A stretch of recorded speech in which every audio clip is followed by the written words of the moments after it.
Ya, industri retail merupakan salah satu jenis bisnis yang digemari banyak orang karena meskipun mudah namun memberikan omset yang sangat menjanjikan. Industri retail sendiri bahkan menjadi salah satu bisnis yang paling banyak menyumbang pendapatan negara produk domestik bruto. Selain itu, industri retail ini juga menyerap tenaga kerja terbanyak kedua setelah industri pertanian. Kami akan membahas tren 2023 untuk bisnis retail dan inovasi apa yang harus dilakukan saat menjawab perubahan zaman. Kita lihat seperti apa kalau kita bicara mengenai industri retail ya. Sebenarnya kalau retail di Indonesia ini, kalau saya riset tadi, sebenarnya berawal dari tahun sekitar 1960-an. Salah satu toko retail modern yang sekarang juga masih eksis, yaitu Sarinah di tahun 67 ini dibuka. Nah, di mana ini merupakan salah satu tonggak berdirinya sistem retail modern di Indonesia dengan toko yang menyediakan berbagai macam produk one stop shopping yang bisa menjadi magnet buat warga Jakarta pada saat itu untuk datang ke sana. Nah, kemudian kita lihat lagi seperti apa sebenarnya tren industri retail dari tahun 2021, 2022. Pertumbuhan sektor retail cukup menarik kalau kita bicara. Tadi memang meskipun ada penurunan sektor retail di November hingga Desember 2022 kemarin, tetapi kalau kita bicara mengenai sektor retail ini menjumbang 15,4% pertumbuhannya. Cukup baik ya kalau kita melihat kondisi retail di tanah air. Nah, retail kalau bicara apa saja sih yang retail, mungkin kita masih ingat seperti misalkan produk fashion, ya, kemudian makanan, food and beverage, kemudian juga sepatu, dan bahkan sampai interior, kemudian juga home decor, ini semua masuk dalam industri retail yang memberikan cuan cukup besar terhadap konsumsi masyarakat karena memang kalau kita lihat pertumbuhannya cukup signifikan setiap tahunnya. Meskipun memang selama 2020 hingga 2022 sempat terjadi penurunan akibat adanya kebijakan PPKM, tetapi di satu sisi pertumbuhannya masih signifikan karena adanya shifting dari sistem perdagangan yang semula offline menjadi online. Masyarakat tidak lagi harus ke toko untuk melihat barang-barang, tapi mereka beralih ke online. Kalau kita lihat seperti munculnya shopping online, ini merupakan salah satu hal yang menarik, mengingat ini salah satu breakthrough ya kalau kita bicara mengenai perdagangan retail, di mana mereka juga memberikan kecepatan dengan sistem delivery seperti ini, kemudian juga dengan diskon-diskon yang menarik, dan masyarakat pada saat PPKM di 2020 hingga 2022 ini mereka masih bisa berinteraksi dengan merchant-merchant yang tersedia dengan sistem online store seperti ini. Kemudian kita juga melihat bagaimana sebenarnya tren 2023 untuk bisnis retail, menarik sekali ya. Nah, ini salah satu yang menarik adalah omnichannel. Omnichannel merupakan salah satu tren terkait dengan cara bagaimana mereka memarketkan produk-produk mereka. Ini sebelumnya orang tidak pernah kepikiran kalau misalkan toko-toko offline selama ini kita harus ke toko, melihat barang, mencoba barangnya, kemudian bahkan kita harus melakukan transaksi secara langsung. Tapi dengan secara omnichannel ini kita bisa melakukan sistem yang lebih efisien mengenai waktu. Kemudian juga kita juga bisa mendapatkan beberapa pilihan di satu momen tanpa kita harus berpindah dari satu merchant atau satu site ke tempat yang lain. Kemudian juga social commerce dan live streaming. Mungkin Anda sudah biasa menyaksikan sebuah platform sosial media yang menyediakan layanan live streaming untuk berjualan. Ini sangat interaktif ya saudara-saudara, kalau kita lihat mereka sembari berdagang, mereka live report gitu. Sehingga interaksi antara pembeli dan pedagang bisa didapatkan meskipun dengan menggunakan platform sosial media. Kalau kita bicara mengenai sosial media, pertumbuhannya cukup pesat sekali di Indonesia. Hampir 80% pengguna cellphone itu ada fasilitas sosmed. Nah, jadi kebayang dong, sosmed yang ini digambarkan dengan simbol-simbol ini adalah sosmed yang paling banyak diunggah, kemudian paling banyak diakses oleh warga. Kemudian juga dengan explore metaverse sebagai saluran pemasaran. Nah, kalau tadi sistem online dengan live streaming, kita melihat si pedagangnya live gitu. Dan mereka berinteraksi dengan pembeli, dengan mereka live report seperti halnya mungkin reporter ataupun presenter di lapangan. Mereka jualan apa saja gitu, diskon-diskon. Nah, tapi kalau metaverse yang menarik adalah para pembeli kadang-kadang kan kalau di sistem live streaming tidak bisa merasakan menjajal atau mencoba brand-brand yang dipasarkan. Tapi kalau dengan explore metaverse bisa kebayang nggak sih kita tiba-tiba bisa merasakan sensasi mencoba bajunya, sepatu ataupun produk-produk aparel yang ditawarkan di sini.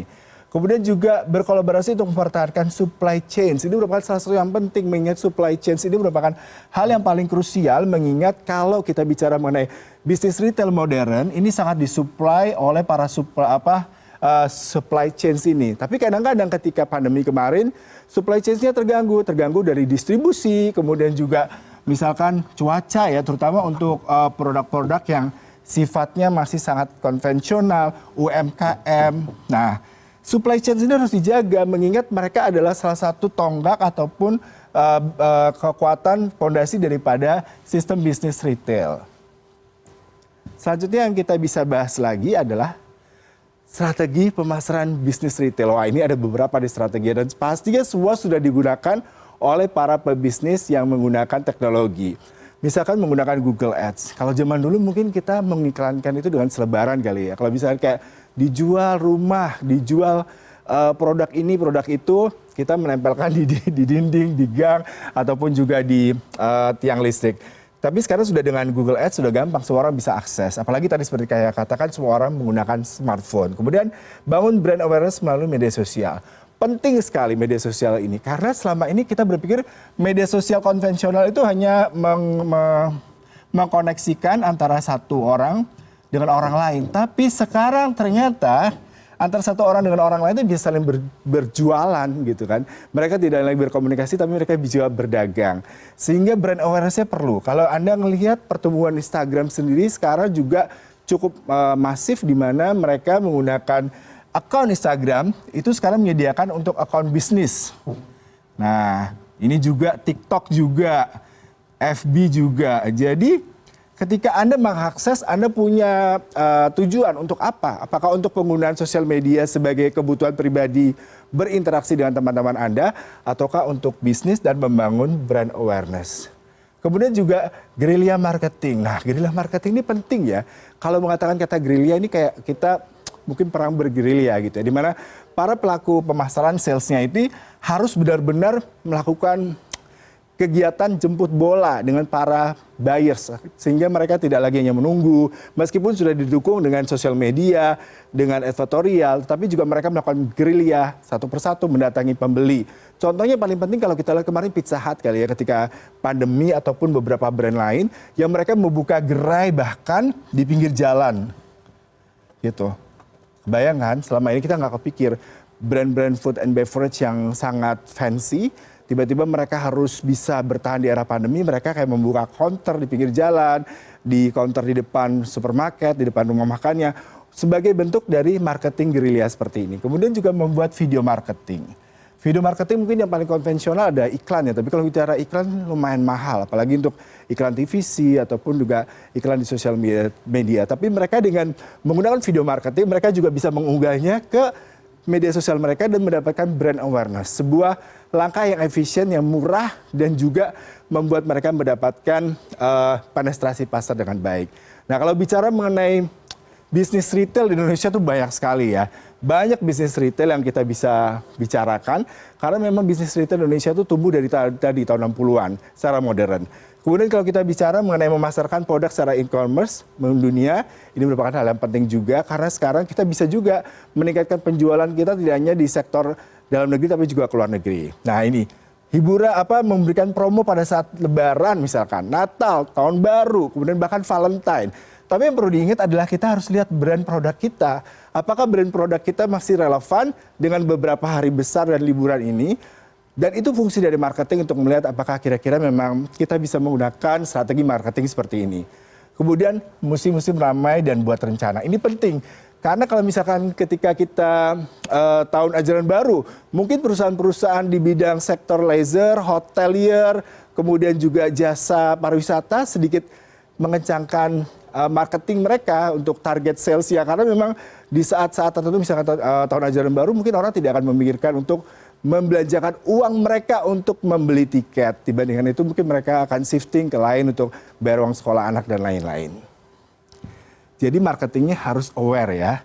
Nah, kita bicara mengenai retail modern lainnya. Kalau tadi retail modern mungkin ada Sarina yang paling lama, kemudian ada Goro, ada Hypermart, ada beberapa brand lain. Tapi kita juga mencoba brand lain yang juga menarik untuk kita dapatkan terkait dengan Transmart. Karena Transmart kemarin memang mengatakan mengutamakan produk dalam negeri dan berbasis UMKM. Kalau kita lihat apa saja yang bisa ditawarkan di sini untuk menjawab perubahan.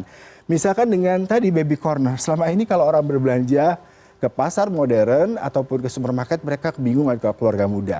Mereka mau kemana nih membawa babynya ataupun susternya karena tidak ada tempat yang proper untuk keluarga muda membawa anak, babysitter dan mungkin helpernya di sana. Kemudian juga Korean food, wah siapa yang tidak kenal sih dengan makanan Korea ya. Kalau bicara dengan makanan Korea ini tidak hanya filmnya, tidak ada musiknya, juga makanannya. Nah ini merupakan salah satu cara bagaimana Transmart bisa mendapatkan market kembali dengan memberikan Korean Corner. Kemudian juga gelaran energi ramah lingkungan dengan event-event ramah lingkungan. Kalau kita bicara mengenai para pembeli era milenial atau generasi Z ini, mereka peduli sekali dengan lingkungan. Kenapa? Karena tumbuh sekali tren penjualan produk yang ramah lingkungan. Misalkan dengan bag yang ramah lingkungan, resealables, kemudian juga dengan hal-hal yang tidak membuat kerusakan lingkungan, itu menjadi sebuah segmentasi menarik untuk mendapatkan awareness dari para generasi muda yang lebih peduli terhadap lingkungan. Kemudian inovasi Allow Fresh, jadi Anda bisa menggunakan satu aplikasi, Anda bisa berbelanja tanpa juga harus berpergian, dan bisa mendapatkan banyak diskon informasi di sana. Dan transformasi dan modernisasi toko, karena tidak bisa dipungkiri, kenyamanan, kemudian juga merasa nyaman, merasa aman, dengan fasilitas-fasilitas ini merupakan salah satu bentuk dari modernisasi retail modern yang tidak bisa kita sepelekan.